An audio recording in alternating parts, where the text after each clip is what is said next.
ಧರ್ಮ ಇಲ್ಲದೆ ಬದುಕಲಿಕ್ಕೆ ಸಾಧ್ಯ ಆಗ್ತಾ ಇಲ್ವಾ? ಈ ಪ್ರಶ್ನೆಯನ್ನು ಕೇಳಬಹುದಾದಂತಹ ಒಂದು ಸನ್ನಿವೇಶಕ್ಕೆ ನಾವೆಲ್ಲ ಇವತ್ತು ಧರ್ಮವನ್ನು ನೂಕಿದ್ದೇವೆ. ಆ ಹಿನ್ನೆಲೆಯಲ್ಲಿ ಈ ಸಮಾಜಕ್ಕೆ ಬೇಕಾದದ್ದು ಏನಾದರೂ ನಾವು ಕೊಡ್ತಾ ಇರಬೇಕು ಅಂತ ನಾನು ನನ್ನ ಹಿನ್ನೆಲೆಯನ್ನು ಹೇಳ್ತೇನೆ. ಇವತ್ತಿನ ಯುದ್ಧದ ಬಗ್ಗೆ ಕೂಡ ಸರ್ ಹೇಳಿದ್ರು. ಸಾವಿರಾರು ಕಿಲೋಮೀಟರ್ ದೂರದಲ್ಲಿ ಒಂದು ಯುದ್ಧ ನಡೀತಾ ಇದೆ. ನಿಜವಾಗಿ ನಮಗೆ ಅದು ಸಂಬಂಧನೇ ಇಲ್ಲ ಅಂತ. ಆದ್ರೆ ಈ ವೇದಿಕೆಯಲ್ಲಿ ನಿಂತು ನಾವು ಅದನ್ನು ಸ್ಮರಿಸ್ತೇವೆ. ಯಾಕೆ ಸ್ಮರಿಸ್ತೇವೆ ಅಂತ ಹೇಳಿದ್ರೆ ನಮ್ಮ ಮೇಲೆ ಎಫೆಕ್ಟ್ ಆಗುತ್ತೆ ಅಂತ. ಈ ಹಿಂದೆ ಒಂದು 100 ವರ್ಷಗಳ ಹಿಂದೆ ಯುದ್ಧ ಆಗ್ತಾ ಇದ್ರೆ ಗೊತ್ತೇನೆ ಆಗ್ತಾ ಇರಲಿಲ್ಲ. ಈ ಹಿಂದೆ ಕುರುಕ್ಷೇತ್ರದ ಯುದ್ಧ ಹೇಗೆ ನಡೆಯಿತು ಅಂತ ನೀವು ಕೇಳಿದ್ರೆ ಎರಡು ಬದಿಯ ಸೈನಿಕರ ನಡುವೆ ಮಾತ್ರ ನಡೆದಿದೆ. ಆಚೆ ಮನೆಯ ಮನೆಗೆ ಕೂಡ ಗೊತ್ತಾಗಲ್ಲ, ಅಥವಾ ಆಚೆ ಮನೆಗೆ ಕೂಡ ಇಫೆಕ್ಟ್ ಆಗಲ್ಲ, ಒಂದು ಬಾಣ ಬೀಳಲ್ಲ. ಯಾರು ಸೈನಿಕರಿದ್ದಾರೆ ಅವ್ರು ಮಾತ್ರ ಕಾದಾಡ್ತಾರೆ ಅಂತ. ಇದು ಹಿಂದಿನ ಕಾಲದ ಯುದ್ಧ ಆಗಿತ್ತು. ಪ್ರವಾದಿ ಮುಹಮ್ಮದ್ ಸಲ್ಲಲ್ಲಾಹು ಅಲೈಹಿ ವಸಲ್ಲಂ ಕೂಡ ಹೇಳಿದ್ರು, ಯುದ್ಧ ಹೇಗಿರ್ಬೇಕು ಅಂತ ಹೇಳಿದ್ರೆ ನೀವು ಯುದ್ಧಕ್ಕೆ ಹೋಗುವಾಗ ಒಂದು ಮರವನ್ನು ಕೂಡ ಅಂದ್ರೆ ಯಾರು ಯುದ್ಧಕ್ಕೆ ನಿಲ್ತಾರೋ ಅವರ ನಡುವೆ ಮಾತ್ರ ಯುದ್ಧ ನಡೀಬೇಕು ಅಂತ. ಆದ್ರೆ ಇವತ್ತಿನ ಕಾಲದ ಯುದ್ಧ ಹೇಗೆ ಅಂತ ಹೇಳಿದ್ರೆ, ಇರಾನ್ನಲ್ಲಿ ಯುದ್ಧ ನಡೆದ್ರೆ ಮಂಗಳೂರಿನ ಯಾವುದೋ ಮೂಲೆಯಲ್ಲಿರುವ ಮನೆಯಲ್ಲಿ ಭಯ ಇದೆ. ಯಾಕೆಂದ್ರೆ ಆ ಮನೆಯ ಮಗ ಎಲ್ಲೋ ಇರಾನ್ನಲ್ಲಿದ್ದಾನೆ, ಎಲ್ಲೋ ಬಹರೈನ್ನಲ್ಲಿದ್ದಾನೆ, ಎಲ್ಲೋ ಕತಾರ್ನಲ್ಲಿದ್ದಾನೆ. ನನ್ನ ಮಗನಿಗೆ ಏನಾದ್ರೂ ಭಯ ಆಗುತ್ತಾ ಅಂತ. ಇಸ್ರೇಲ್ಗೆ ಯಾವುದಾದ್ರೂ ಒಂದು ಕ್ಷಿಪಣಿ ಬಿದ್ರೆ ನಮ್ಮ ಭಾರತದ ಯಾವುದೋ ಮೂಲೆಯಲ್ಲಿರುವ ಮನೆಗೆ ಭಯ ಆಗುತ್ತೆ. ಯಾಕಂದ್ರೆ ಆ ಮನೆಯ ಒಂದು ಮಗು ಅಲ್ಲಿ ಕೆಲಸ ಮಾಡುತ್ತಾ ಇದೆ. ಯುದ್ಧ ಹೇಗೆ ನಾವು ಯುದ್ಧವನ್ನು ಭೀಕರವಾಗಿ ಮಾಡಿದ್ದೇವೆ? ಯಾಕೆ ಮನುಷ್ಯರನ್ನು ಟಾರ್ಗೆಟ್ ಮಾಡಿ ಯುದ್ಧ ಮಾಡ್ತಾ ಇದ್ದೇವೆ? ಯುದ್ಧ ಎಷ್ಟು ಅನಾಹುತಕಾರಿ ಅನ್ನೋದಕ್ಕೆ ಇವತ್ತಿನ ಯುದ್ಧಗಳು, ಇವತ್ತಿನ ಮಾತುಗಳು, ಸೋಷಿಯಲ್ ಮೀಡಿಯಾ ನೋಡಿ. ಕಾಶ್ಮೀರದಲ್ಲಿ ಒಂದು ಮಸೀದಿಗೆ ಒಂದು ಕಲ್ಲು ಬಿದ್ದರೆ ಮಂಗಳೂರಿಗೆ ತಲುಪುವಾಗ 100 ಕಲ್ಲಾಗಿ ಮಾರ್ಪಡುತ್ತೆ. ಅದು ಅಲ್ಲಿ ಒಂದು ಕಲ್ಲು ಬಿದ್ದಿರಬಹುದು, ಅಥವಾ ಪಶ್ಚಿಮ ಬಂಗಾಳದ ಯಾವುದೋ ಒಂದು ಹಳ್ಳಿಯಲ್ಲಿ ಯಾವುದೋ ಒಬ್ಬನಿಗೆ ಒಂದು ಹೊಡೆತ ಕೊಟ್ಟಿದ್ದಾರೆ ಅಂತಾದ್ರೆ ಇನ್ನಾವುದೋ ಭಟ್ಕಳದ ಒಂದು ಮೂಲೆಗೆ ಬರುವಾಗ ಆತನಿಗೆ 100 ಏಟುಗಳು ಬಿದ್ದಾಗಿರುತ್ತೆ, ಆತನ ಮೈಯಲ್ಲಿ ರಕ್ತ ಬಂದಾಗಿರುತ್ತೆ, ಹಣ್ಣು ಉದುರಿಯುತ್ತೆ, ಆತ ಆಸ್ಪತ್ರೆಯಲ್ಲಿ ಇರ್ತಾನೆ. ಸಾವಿರ ಸುಳ್ಳುಗಳು. ಅಷ್ಟೊಂದು ವೇಗವಾಗಿ ಜಗತ್ತಿನಲ್ಲಿ ಸಂವಹನ ನಡೀತಾ ಇದೆ, ಸುಳ್ಳುಗಳ ಪ್ರಸಾರ ನಡೀತಾ ಇದೆ. ಆ ಹಿನ್ನೆಲೆಯಲ್ಲಿ ನೋಡಿದ್ರೆ ಧರ್ಮದ ಹೆಸರಲ್ಲಿ ಯಾಕೆ ಸುಳ್ಳುಗಳು ನಡೆಯಲ್ಲ ಅಂತ ನೀವು ನೋಡಿ. ಇಫ್ತಾರ್ ಅಂತ ಹೇಳಿದ್ರೆ ನಾವೆಲ್ಲ ಇಫ್ತಾರ್ ಸೌಹಾರ್ದ ಕೂಟ ಅಂತ ಹೇಳ್ತೇವಲ್ಲ, ಇಫ್ತಾರ್ ಅಂದ್ರೆ ಮುರಿಯುವುದು ಅಂತ.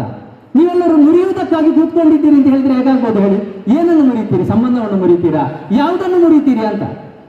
ಆ ಶಬ್ದದ ಅರ್ಥ ನೇರವಾಗಿ ತಗೊಂಡ್ರೆ ಮುರಿಯುವುದು ಅಂತ ಅರ್ಥ. ಎಲ್ಲರೂ ಮುರಿಯುವ ಸೌಹಾರ್ದ ಕೂಟದಲ್ಲಿ ಕೂತ್ಕೊಂಡಿದ್ದೀರಿ ಅಂತ. ಮುರಿಯುವುದು ಸೌಹಾರ್ದ ಹೇಗಾಗತ್ತೆ ಅಂತ. ಆದ್ರೆ ಹಿನ್ನೆಲೆ ಗೊತ್ತಾದ್ರೆ ಅದು ಉಪವಾಸವನ್ನು ಮುರಿಯುವ ಒಂದು ಸೌಹಾರ್ದದ ಕೂಟ ಅಂತ. ಉಪವಾಸವನ್ನು ಮುರಿಯುವುದು ಅಂತ. ಜಗತ್ತಿನಲ್ಲಿ ಸಾಮಾನ್ಯ ಧಾರ್ಮಿಕ ಶಬ್ದಗಳು ಹೀಗೆ ಅಪಾರ್ಥಕ್ಕೆ ಒಳಗಾಗಿ ಬಿಟ್ಟಿದೆ. ಅನೇಕ ಶಬ್ದಗಳು ನೀವು ಶಬ್ದಗಳನ್ನು ಮಾತ್ರ ಎತ್ತಿಕೊಳ್ತೀರಿ, ಮಾತ್ರ ಅಲ್ಲ ಅದರ ಅರ್ಥವನ್ನು ಹೇಳ್ತೀರಿ. ಅದು ಅನರ್ಥವಾಗಿ ಸಮಾಜದಲ್ಲಿ ಬದಲಾವಣೆಯಾಗುತ್ತೆ ಮತ್ತು ಹಾಗೆಯೇ ಅದು ಪ್ರಸಾರ ಆಗುವುದನ್ನು ಕೂಡ ನಾವು ಇವತ್ತು ನೋಡ್ತಾ ಇದ್ದೇವೆ. ರಂಜಾನ್ನಲ್ಲಿ ಇಡೀ ತಿಂಗಳಲ್ಲಿ ಪವಿತ್ರ ಕುರಾನ್ ಪ್ರವಾದಿ ಮುಹಮ್ಮದರಿಗೆ ಅವತೀರ್ಣ ಆಯಿತು ಅಂತ ಮುಸ್ಲಿಮರು ನಂಬ್ತಾರೆ.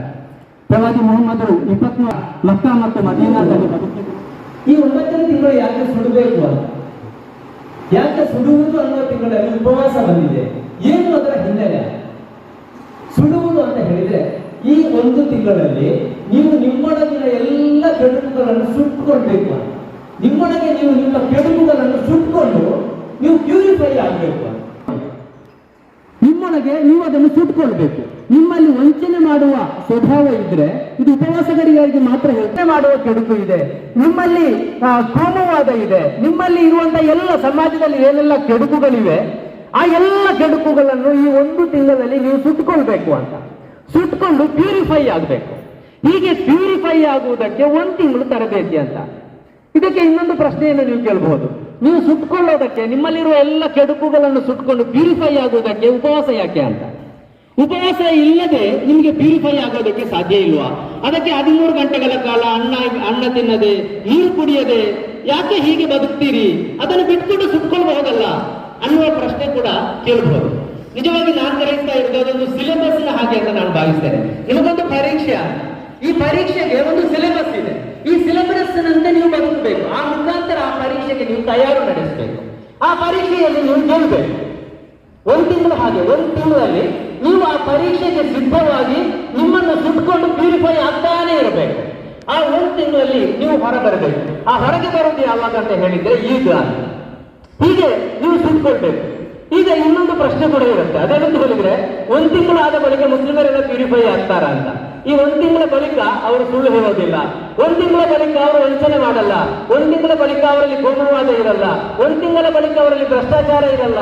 ಸಮಾಜದಲ್ಲಿ ಏನೆಲ್ಲ ಕೆಡುಕುಗಳಿವೆ ಅಂತ ನಾವು ಹೇಳ್ತೇವೋ ಆ ಎಲ್ಲ ಕೆಡುಕುಗಳಿಂದ ಪ್ಯೂರಿಫೈ ಆಗಿ ಒಳ್ಳೆಯ ವ್ಯಕ್ತಿಯಾಗಿ ಸಮಾಜಕ್ಕೆ ಮುಸ್ಲಿಮರೆಲ್ಲ ಅಥವಾ ಉಪವಾಸ ಹಿಡಿದವರೆಲ್ಲ ಬರ್ತಾರ ಅನ್ನುವ ಪ್ರಶ್ನೆಯನ್ನು ಕೂಡ ನೀವು ಕೇಳಬಹುದು. ಆ ಪ್ರಶ್ನೆಯನ್ನು ನಾನು ಕೂಡ ಕೇಳ್ತಾ ಇದ್ದೇನೆ. ಸತ್ಯ, ಶಾಂತಿ ಸೌಹಾರ್ದತೆಯನ್ನ ಸಾರಬೇಕಾದಂತ ಇಂತಹ ಸಂದರ್ಭದಲ್ಲಿ ಇವತ್ತು ಜಗತ್ತು ಯುದ್ಧದಲ್ಲಿ ತಲ್ಲೀನವಾಗಿದೆ. ಆ ಯುದ್ಧದಲ್ಲಿ ತಲ್ಲೀನಾಗಿರುವ ಕಾರಣಕ್ಕೆ ಇಡೀ ಜಗತ್ತಿನಲ್ಲಿರುವಂತಹ 90% ಜನ ಪರಿತಪಿಸುವಂತಹ ಪರಿಸ್ಥಿತಿಯಲ್ಲಿ ನಾವು ಎದುರಿಸ್ತಾ ಇದ್ದೇವೆ. ಎಲ್ಲಿ ವಿಜ್ಞಾನ ಬೆಳೀತದೆ, ವಿದ್ಯೆ ಬೆಳೀತದೆ, ಅಲ್ಲಿ ಶಾಂತಿ ಸೌಹಾರ್ದತೆ ತಲೆ ಎತ್ತದೆ ಅನ್ನುವಂಥ ಒಂದು ಕಲ್ಪನೆ ಇರಬೇಕಾದ್ರೆ ನಾವೆಲ್ಲರೂ ಅಂದ್ಕೊಂಡಿದ್ವಿ. ಈ ಹಿಂದೆ ಅಜ್ಞಾನದಿಂದಾಗಿ ಈ ದ್ವೇಷ ಅಸೂಯೆಗಳು ಬೆಳೀತವೆ, ಯುದ್ಧಗಳು ಮಾರ್ಮೋಗುತ್ತದೆ ಅಂತ ಹೇಳಿ ನಾವು ಅಂದ್ಕೊಂಡಿದ್ವಿ. ಆದರೆ ಇವಾಗ ಹಾಗಿದ್ದಾರೆ, ಮೇಧಾವಿಗಳಿದ್ದಾರೆ, ಅತಿ ಹೆಚ್ಚಿನ ವಿದ್ಯಾವಂತರಿದ್ದಾರೆ, ಬುದ್ಧಿವಂತರಿದ್ದಾರೆ. ಈ ಎಲ್ಲ ವಿದ್ಯಾವಂತ ವರ್ಗ ಇರಬೇಕಾದ್ರೆ ಇಷ್ಟು ವಿಜ್ಞಾನ ಮುಂದುವರೆದಿರುವಂತಹ ಈ ಕಾಲಘಟ್ಟದಲ್ಲೂ ಕೂಡ ನಾವಿವತ್ತು ಯುದ್ಧದಲ್ಲಿ ನಾವು ತೊಡಗಿಸ್ಕೊಳ್ತಾ ಇದ್ದೇವೆ. ಈ ಯುದ್ಧ ಎನ್ನುವಂತಹ ವ್ಯಾಪಾರದಲ್ಲಿ ನಾವು ತೊಡಗಿಸ್ಕೊಳ್ತಾ ಇದ್ದೇವೆ. ಇದು ವಿಪರ್ಯಾಸ. ವಿಜ್ಞಾನ ಮುಂದುವರೆದಾಗ ಅನ್ಕೊಂಡಿದ್ವಿ ಏನೋ ಒಂದು ಸಾಧನೆ ಆಗ್ತದೆ, ಮನುಷ್ಯನ ಆದಂತಹ ಸಾಧನೆ ನಡೀತದೆ ಅಂತೇಳಿ. ಆದರೆ ಈ ಎಲ್ಲ ಸಾಧನೆಗಳು ಕೂಡ ಹಾಗಾಗಿ ಇವತ್ತು ಮನಸ್ತಾಪಗಳು, ವೈರುಧ್ಯಗಳು ನಡೀತಾ ಇದ್ದಾರೆ. ಮನುಷ್ಯನಿಗೆ ಇರುತ್ತದೆ. ಅದು ಯಾವುದಕ್ಕೆ ಅಂದರೆ ಹೃದಯ. ಆ ಹೃದಯ ಚೆನ್ನಾಗಿದ್ರೆ ಸಮಾಜ ಚೆನ್ನಾಗಿರ್ತದೆ, ಸಮಾಜ ಚೆನ್ನಾಗಿದ್ರೆ ಜಗತ್ತು ಚೆನ್ನಾಗಿರ್ತದೆ. ಅದು ಎಲ್ಲದಕ್ಕಿಂತ ಮುಖ್ಯವಾಗಿ ನಮ್ಮ ಆರೋಗ್ಯವೂ ಚೆನ್ನಾಗಿರ್ತದೆ. ಅಂತಹ ಆ ಮಾಂಸದ ಮುದ್ದೆ ಚೆನ್ನಾಗಿದ್ದಾಗ ಮಾತ್ರ ಈ ಸೌಹಾರ್ದ ಕೂಟಕ್ಕೆ ಒಂದು ವ್ಯಾಲ್ಯೂ ಬರ್ತದೆ, ಬೆಲೆ. ನಾವು ಇವತ್ತು ಒಳ್ಳೆ ಮಾತನಾಡಬೇಕು. ಮತ್ತು ಧರ್ಮ ಏನು ಹೇಳುದಿಲ್ಲ, ಅವ್ರದ್ದು ದಯೆ ಕರುಣೆ ಇದನ್ನೆಲ್ಲ ಬರೆದಿದ್ದಾರೆ. ದಯೆ ಕರುಣೆ ಇವೆಲ್ಲ ಧರ್ಮದ ಆಚರಣೆಗಳು. ಇವತ್ತು ಹಜ್ ಹೋಗೋದಿರ್ಬೋದು, ಉಪವಾಸ ಮಾಡೋದಿರ್ಬೋದು, ಬೇರೆ ಬೇರೆ ಆಚರಣೆಗಳನ್ನ ತಾವುಗಳು ಮಾಡ್ಕೊಂಡು ಬರ್ತಾ ಬೆಳೆದು ಬರ್ತದೆ. ಆ ಒಂದು ವಿಚಾರವಾಗಿ ನಾವು ಧರ್ಮದ ಪಾಲನೆಯಲ್ಲಿ ಸೌಹಾರ್ದತೆ ಎನ್ನುವುದು ಬಹಳ ಮುಖ್ಯ. ಇವತ್ತು ನಮ್ಮ ಹೃದಯಟಿಕೆಯಲ್ಲಿ ಹೋಗಿದೆ. ನಮ್ಮ ಹೃದಯದಲ್ಲಿ ನಾವು ಚೆಕ್ ಮಾಡ್ಕೊಳ್ಳೋಣ. ನಾವು ಇಲ್ಲೇ ಪಕ್ಕದ ಬಳಕೆ ಗ್ರಾಮದಲ್ಲಿ ವಾಸ ಮಾಡ್ತಾ ಇದ್ದೆ. ಮತ್ತೆ ಟೌನಲ್ಲಿದೆ, ನಾನು ಸುತ್ತಮುತ್ತಲೆಲ್ಲ ಅಕ್ಕಪಕ್ಕದ ಅವರು ಸಂಬಂಧ. ಈಗ ನಾನು ಬೆಳಗ್ಗೆಯಲ್ಲಿ ವಾಸ ಮಾಡ್ತಾ ಇದ್ದೇನೆ. ಅಲ್ಲಿ ತುಂಬ ಪದೇ ಪದೇ ಇಲ್ಲ, ನಾನು ಒಂದೆರಡು ನಿದರ್ಶನ ನೋಡಿದ್ದನ್ನು ಹೇಳಿ ಬಯಸ್ತೇನೆ. ಇದೇ ರೀತಿಯ ಮಾನವೀಯವರ ಒಂದೆರಡು ಕಾರ್ಯಕ್ರಮದಲ್ಲಿ ಭಾಗವಹಿಸಿದಾಗ ನಾನು ನೋಡಿದ್ದೇನೆ ಒಂದು ವಿಡಿಯೋದಲ್ಲಿ. ಭಟ್ಕಳದ ಅತಿ ಕುಗ್ರಾಮದಂತಹ ಹಾಡುವಳ್ಳಿ ಕೋಟವಾಳಿ ಪ್ರದೇಶಕ್ಕೆ ಒಂದು ಸಂಸ್ಥೆಯವರು ವಿದ್ಯಾರ್ಥಿಗಳಿಗೆ ಸಪೋರ್ಟಿವಾಗಿ ಪಠ್ಯಪುಸ್ತಕಗಳನ್ನು ನೀಡಲಿಕ್ಕೆ ಹೋಗ್ತಾರೆ. ಎಲ್ಲಿ ಪ್ರಚಾರವನ್ನು ಬಯಸುವುದಿಲ್ಲ, ಎಲ್ಲಿ ಧರ್ಮದ ವಿಚಾರ ಇಲ್ಲ. ಇದು ಸೌಹಾರ್ದತೆ ಅಂತ ಹೇಳ್ತೀವಿ.